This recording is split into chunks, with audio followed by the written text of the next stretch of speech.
اس سورہ شمس میں اللہ تعالیٰ نے 11 چیزوں کی قسم کھائی ہے، وَالشَّمْسِ وَضُحَاهَا سے لے کر وَنَفْسٍ وَمَا سَوَّاهَا تک 11 چیزوں کی قسم کھائی ہے، صرف اس لیے کہ اس چیز کی اہمیت کو اجاگر کرے کہ جس کے لیے خدا قسم کھا رہا ہے۔ 11 چیزوں کی قسم کھانے کے بعد قد افلح من زکاہا وقد خاب من دساہا، دونوں طریقوں سے اس کی تفسیر کی گئی ہے۔ ایک تفسیر کے مطابق امیر المومنین نے فرمایا قد افلح من زکاہا وقد خاب قد افلح من زکاہا،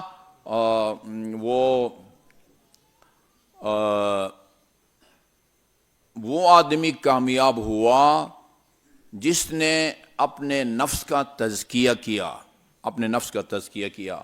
اپنے نفس کے تزکیہ کے لیے 2 کام کرنے ہوتے ہیں ترتیب سے۔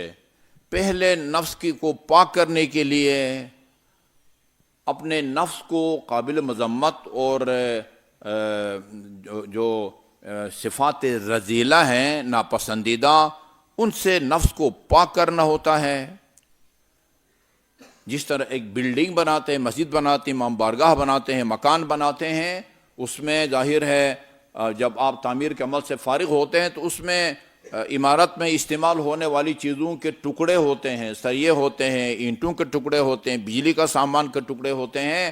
سب سے پہلے ان ٹکڑوں کو نکالا جاتا ہے اور نکال کے پھر اس کو پائپ وغیرہ کے ذریعے اس کو وہ کرتے ہیں، اس کو آپ صاف کرتے ہیں، صفائی کہتے ہیں اس مرحلے کو یعنی اخلاقیات کی زبان میں تخلیہ بولتے ہیں۔ تیغ ہے، لام یہ اور ہے تخلیہ۔ پہلے بلڈنگ کو گندگی سے صاف کریں۔ اسی طرح نفس کو بھی پاک کرنے کے لیے جو صفات رذیلہ ہیں، قابل مذمت یعنی عادتیں، غیبت ہے، چغل خوری ہے، بخل ہے، یہ سینکڑوں ہو سکتا ہے قابل ذمت صفات ہوں، ان سے اپنے نفس کو پاک کرنا ہوتا ہے۔ دوسرے نمبر پر ہم کیا کرتے ہیں، مسجد ہے تو اس میں کارپیٹ وغیرہ بچھاتے ہیں، جانماز وغیرہ بچھاتے ہیں، اور اسی طرح وہ سجدگاہوں کا اہتمام کرتے ہیں۔ آپ کا گھر ہے تو اپنے ذوق کے مطابق گھر کو سجاتے ہیں اور ڈیکوریشن پیس رکھتے ہیں، اور اسی طرح ہسپتال ہے تو وہاں اس کے مناسبت سے چیزوں کو رکھا جاتا ہے۔ اس مرحلے کو تحلیہ کہا جاتا ہے۔ تحلیہ آراستگی، اس کو زیورات سے آراستہ کرنا۔ اسی طرح نفس کو قابل مذمت عادتوں سے پاک کرنے کے بعد پھر اس کو ان کے ضد جو قابل تعریف صفات ہوتی ہیں ان سے آراستہ کرنا ہوتا ہے۔ سخاوت کو اپنانا پڑتا ہے، اور تکبر کے بجائے تواضع، بردباری، خاکساری کو اپنانا پڑتا ہے۔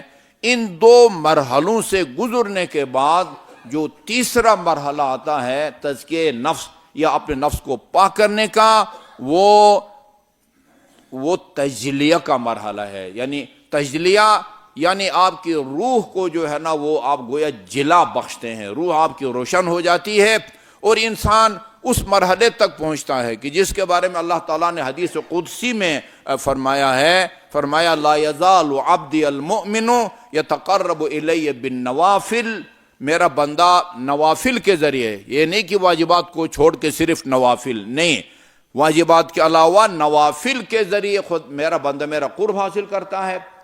وَإِذَا میرا جب وہ قرب حاصل کرے تقرب احببتہ، میرا جو بندہ میرا قرب حاصل کرے میں اسے محبت کرنے لگتا ہوں۔ فَإِذَا أَحْبَبْتُهُ، اور جب میں اپنے بندے سے محبت کرتا ہوں، یہ تجلیہ کا مرحلہ ہے۔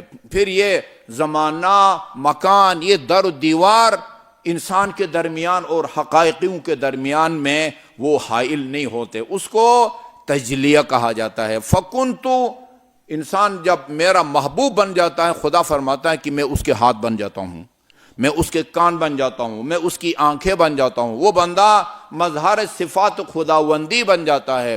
معصوم کا مقام بہت بلند ہے۔ کئی ایسی روایات ملتی ہیں خصوصاً امام جعفر صادق علیہ السلام کے بارے میں، اللہم صلی علی محمد و آل محمد۔ ائمہ معصومین خدا داد علم کی روشنی میں دلوں کی نیات سے آگاہ ہوتے تھے، سوالات کے لیے لے کے آتے تھے اپنے ذہن میں یا کاغذ پر طولانی سوالات، اور امام کے سامنے جب آ کے کھڑے ہوتے تھے تو آپ فرماتے تھے کہ جو سوالات تم اپنے ذہن میں یا کاغذ پر لکھ کے لائے ہو وہ بیان کرو گے یا میں جوابات دینا شروع کر دوں۔ تجلیہ اس مرحلے کو کہا جاتا ہے۔ ایسے بزرگ بھی گزرے ہیں معصوم کے علاوہ کہ یعنی اس مقام پر پہنچنے کے نتیجے میں وہ در و دیوار کی باہر کی باتوں سے بھی جو وہ آگاہ ہوتے ہیں۔ یہ تزکیہ نفس ہے۔